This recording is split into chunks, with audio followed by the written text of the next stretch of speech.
Good morning, guys. Let's cook pehauda, black beans with sausage and then let's clean the beans thoroughly, wash it, and let make malambot the pork and the beans for 1 hour para malambot siya in a low heat.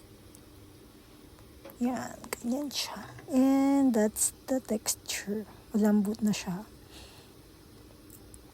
Let's cook the beans just like that. So, ganyang kalagayan. Yan na. Let's smoke the pork. And put a little bit of oil para sa sibuyas at bawang.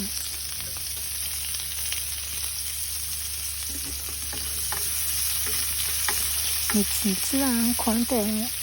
Hindi ako masyadong maglagay ng mantika kasi bawal ang cholesterol. And smoke sausage. Diyan lumalabas yung aroma, yung amoy ng pehauda.